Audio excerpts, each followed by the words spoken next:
यहाँ पे दूसरा त्रिभुज है, इसका भी क्षेत्रफल हम लोग निकालना सीखेंगे। और यहाँ पे हमने तीसरा त्रिभुज लिया है, हम लोग इसका भी क्षेत्रफल निकालेंगे। दोस्तों मैं आप लोगों से एक रिक्वेस्ट करना चाहता हूँ कि ये जो तीसरा त्रिभुज है आप लोग इसका क्षेत्रफल निकालना जरूर सीखेगा, क्योंकि ये जो त्रिभुज है ये इन दोनों से थोड़ा अलग है। क्योंकि आप लोग इसमें देख सकते हैं कि ये दोनों सीधा सीधा त्रिभुज है और 90 अंश का कोण यहाँ पे नीचे बन रहा है, लेकिन इसमें आप लोग देख सकते हैं कि त्रिभुज को ऐसे घुमा दिया गया है और यहाँ पे ऊपर 90 अंश का कोण बन रहा है। ठीक है, तो हम लोग इसका कैसे क्षेत्रफल निकालेंगे? तो इसका क्षेत्रफल निकालने के लिए एक कॉन्सेप्ट होता है जो कि हम लोग इस वीडियो के लास्ट में सीखेंगे। तो आप लोग इस वीडियो को पूरा अंत तक जरूर देखिएगा, तभी आपको अच्छे से समझ आ पाएगा। तो फिर चलिए वीडियो शुरू करते हैं। तो देखिए, इन तीनों का क्षेत्रफल निकालने से पहले हम लोग कुछ बेसिक समझ लेते हैं और त्रिभुज के क्षेत्रफल का सूत्र भी समझ लेते हैं। तो देखिए, त्रिभुज के क्षेत्रफल का सूत्र होता है आधार गुणे ऊंचाई बटा 2। ठीक है, त्रिभुज के क्षेत्रफल का सूत्र होता है आधार गुणे ऊंचाई बटा 2। अब इसी सूत्र को किताब में ऐसे लिखा रहता है कि त्रिभुज का क्षेत्रफल बराबर 1/2 गुणा आधार गुणे ऊंचाई। ये दोनों ही फार्मूला सही है। ठीक है, तो हम लोग यहाँ पे इस सूत्र का प्रयोग करके सवालों को हल करने वाले हैं, क्योंकि इसमें कंफ्यूजन नहीं होता है। लेकिन आपको पता रहना चाहिए कि ये और ये दोनों एक ही चीज है। ठीक है, दोनों एक ही सूत्र है। अब मैं आपको एक और चीज बताना चाहता हूँ कि ऊंचाई, यहाँ पे देखिए ऊंचाई आ रहा है ना, ऊंचाई को हम लोग लंब भी कहते हैं। यानी कि जब आप किताब पढ़ेंगे तो कहीं किताब में ऐसे भी लिख सकता है, त्रिभुज का क्षेत्रफल बराबर लिख देगा 1/2 गुणे आधार गुणे ऊंचाई की जगह पे लंब लिख देगा। ठीक है, तो आप लोग कंफ्यूज मत होइएगा, इसीलिए मैंने आपको बता दिया कि ऊंचाई को हम लोग लंब भी कहते हैं। ठीक है, अब यहाँ पे देखिए आधार जो होता है, आधार को अंग्रेजी में बेस कहते हैं, ऊंचाई को अंग्रेजी में हाइट कहते हैं। तो सबसे पहले हम ये जान लेते हैं कि आधार क्या होता है और ऊंचाई क्या होता है, क्योंकि जब हम लोग आधार और ऊंचाई पहचान पाएंगे तभी तो हम लोग किसी भी त्रिभुज का क्षेत्रफल निकाल पाएंगे। तो देखिए, मैं आपको पहले ही बता देना चाहता हूँ कि ये जो त्रिभुज का क्षेत्रफल का ये जो सूत्र होता है आधार गुणे ऊंचाई बटे 2, ये कैसा भी त्रिभुज रहे, चाहे समबाहु त्रिभुज रहे, चाहे विषमबाहु त्रिभुज रहे, चाहे समकोण त्रिभुज रहे, मतलब कैसा भी त्रिभुज रहे, अगर हमें उस त्रिभुज में आधार दिया है, ऊंचाई दिया है, तो हम लोग इसी सूत्र में उन सब का मान रख करके उस त्रिभुज का क्षेत्रफल निकाल सकते हैं, भले ही वो कोई सा भी त्रिभुज रहे। ठीक है, तो आप लोग इसमें कंफ्यूज मत होइएगा। तो अब हम लोग ये जान लेते हैं कि आधार क्या होता है और ऊंचाई क्या होता है। ठीक है, क्योंकि इसे हम लोग बिना समझे हम त्रिभुज का क्षेत्रफल नहीं निकाल सकते हैं। तो देखिए, आधार जो होता है ना, त्रिभुज भुजा होती है, हम लोग उसी को आधार कहते हैं। अब यहाँ पे ऊंचाई समझ लेते हैं, ऊंचाई क्या होता है। तो देखिए, इसे भी आप लोग ध्यान से समझिए। तो देखिए, ऊंचाई जो होता है ना, जो आधार होता है उसी पर ऐसी रेखा जो 90 अंश का कोण बनाए, उसी को हम लोग ऊंचाई कहते हैं। चलिए इसे हम लोग एग्जांपल से समझेंगे तो और अच्छे से समझ आ जाएगा। जैसे मान लीजिए ये पहला वाला त्रिभुज देखिए, इसमें त्रिभुज ABC है, हमें इस त्रिभुज का क्षेत्रफल निकालना है। तो सबसे पहले हम देखेंगे आधार क्या है। तो देखिए, इस त्रिभुज ABC में 3 भुजा है, एक भुजा ये हो जाएगा, दूसरी भुजा ये, तीसरी भुजा ये। तो सबसे नीचे वाली भुजा को ही हम लोग आधार कहते हैं, यानी कि आधार इसमें कितना हो जाएगा, आधार 8 सेंटीमीटर हो जाएगा। अब हम लोग इसमें ऊंचाई देख लेते हैं कि ऊंचाई क्या होगा। तो देखिए, मैंने आपको पहले ही बता दिया था कि जो आधार होता है उसी पर ऐसी रेखा जो कि 90 अंश का कोण बनाती हो, उसी को हम लोग ऊंचाई कहते हैं। ठीक है, तो देखिए ये आधार हो गया और इस पर ये आपको रेखा दिख रही है, ये यहाँ पे आके 90 अंश का कोण बना रही है ये रेखा, तो इसी को हम लोग ऊंचाई कहेंगे। यानी कि इस त्रिभुज ABC में आधार 8 सेंटीमीटर हो गया, ऊंचाई 6 सेंटीमीटर हो गया। तो हमें इस त्रिभुज का क्षेत्रफल अब हम लोग निकाल सकते हैं, क्योंकि आधार पता है, ऊंचाई पता है। तो चलिए अब हम लोग त्रिभुज ABC का क्षेत्रफल निकालते हैं। तो लिखेंगे त्रिभुज ABC का क्षेत्रफल बराबर, तो क्षेत्रफल बराबर क्या होता है, आधार गुणे ऊंचाई बटे 2। तो आधार की जगह पे हम 8 रखेंगे, फिर गुणा ऊंचाई की जगह पे 6 रखेंगे, फिर पूरे का बटा 2। अब इसी को हल कर लेते हैं। तो 8 छक 48 बटा 2। अब हम लोग 48 में 2 से भाग देंगे, कितना आएगा, 2 दूना 4, 2 चौका 8, 24 आएगा।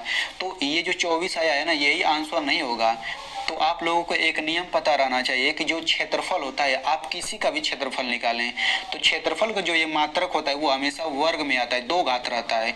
तो देखिए ये सेंटीमीटर में है ना, इसमें आधार ऊंचाई की लंबाई, तो यहाँ पे आप सेंटीमीटर लिखिए, फिर इस पर आप 2 घात लिख दीजिए। तो ये जो हो गया यही आंसर है। यानी कि ऐसे गुणा भाग करके जो यहाँ पे अंक आएगा उसके बाद ये सेंटीमीटर स्क्वायर लिखना जरूरी है। अगर यही ऊंचाई 6 मीटर रहता, आधार 8 मीटर रहता, यानी कि दोनों मीटर मीटर रहता, तो हम यहाँ पे मीटर लिखते हैं, फिर उस पर 2 घात कर देते हैं। ठीक है, तो इस तरीके से इस त्रिभुज का क्षेत्रफल 24 सेंटीमीटर स्क्वायर आ गया। चलिए अब हम लोग इस दूसरे त्रिभुज का क्षेत्रफल निकालते हैं। तो देखिए इस त्रिभुज में सबसे नीचे वाली भुजा ये भुजा है, तो इस भुजा की लंबाई 12 सेंटीमीटर है, यानी कि आधार तो हमें पता चल गया कि आधार 12 सेंटीमीटर है। अब यहाँ पे देखिए इसी आधार पर ये एक रेखा है जो कि यहाँ पे 90 अंश का कोण बना रही है, यानी कि यही रेखा क्या हो जाएगा, ये रेखा ऊंचाई हो जाएगा। यानी कि इस त्रिभुज में हमें आधार पता चल गया, ऊंचाई पता चल गया, तो अब हम लोग इस त्रिभुज का भी क्षेत्रफल निकाल सकते हैं। तो यहाँ पे लिख लीजिए त्रिभुज का क्षेत्रफल बराबर, हम लोग इस त्रिभुज का क्षेत्रफल निकाल रहे हैं, तो क्या हो जाएगा, आधार 12 हो जाएगा गुणा ऊंचाई कितना हो जाएगा 5 और ये पूरे का बटा 2। अब हम लोग कैसे हल करेंगे, 12 25 60 हो गया बटा 2।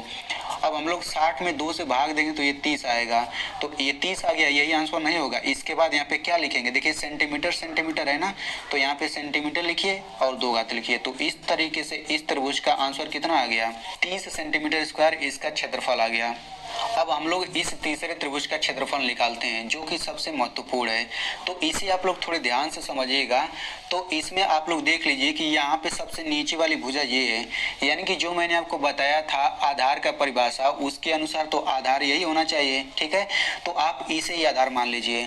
लेकिन अब देखिए ऊंचाई कैसे रखेंगे, तो देखिए इसी आधार पर कोई ऐसी रेखा नहीं है जो कि 90 अंश का कोण बनाए, यानी कि इसमें आधार तो ये हो जाएगा लेकिन ऊंचाई हमें नहीं पता, यानी कि इसमें आधार ये तो होगा लेकिन ऊंचाई नहीं पता, यानी कि इसका क्षेत्रफल हम लोग इस तरीके से नहीं निकाल सकते, तो हमें कोई दूसरा उपाय देखना होगा। तो यहाँ पे मैं आपको बता देना चाहता हूँ कि देखिए यहाँ पे आधार ये था, ऊंचाई ये था। ठीक है, तो देखिए आधार ये हो गया और ऊंचाई ये हो गया, इन्हीं दोनों के बीच में ये 90 अंश का कोण बन रहा है।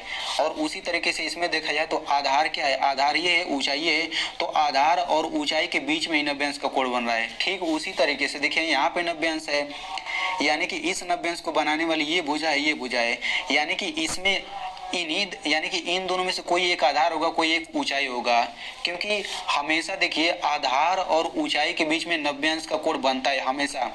तो जैसे हमने इसमें इन्हीं के बीच में 90 अंश का कोण है, और यहाँ पे हमने देखा आधार ये है, ऊंचाई है, इसी के बीच में 90 अंश का कोण बन रहा है, यानी कि इसमें क्या होगा, आधार ये हो सकता है, ऊंचाई ये हो सकता है, या फिर आधार ये हो सकता है, ऊंचाई ये हो सकता है, क्योंकि इन्हीं दोनों के बीच में 90 अंश का कोण बनेगा ना। तो हम लोग इस त्रिभुज का क्षेत्रफल निकालने के लिए क्या करेंगे, किसी एक को आधार मान लीजिए, किसी दूसरे को ऊंचाई मान लीजिए।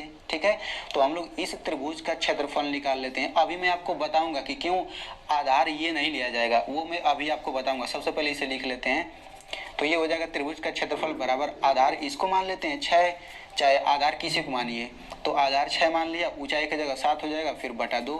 अब ये कितना हो जाएगा, 6 7 42 बटे 2, अब 2 से काटिए तो 2 दूना 4, 2 एकम 2, 21 हो गया।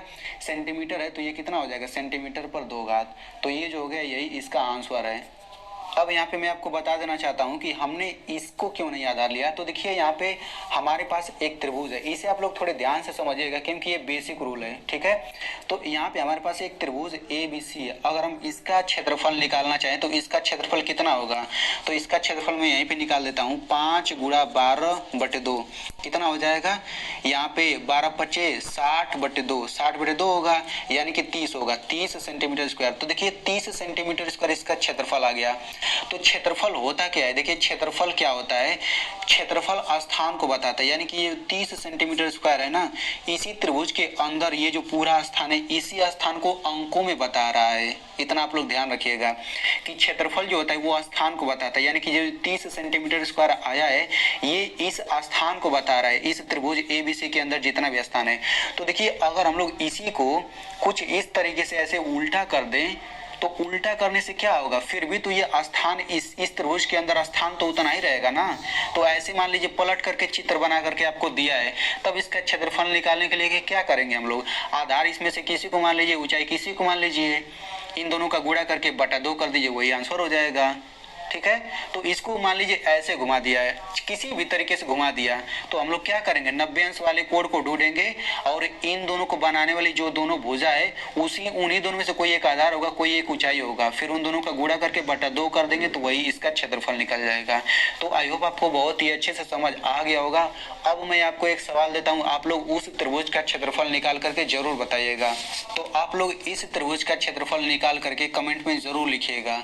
आप लोग इस चित्र को देख लीजिए, आपको इस त्रिभुज का क्षेत्रफल बताना है कमेंट बॉक्स में।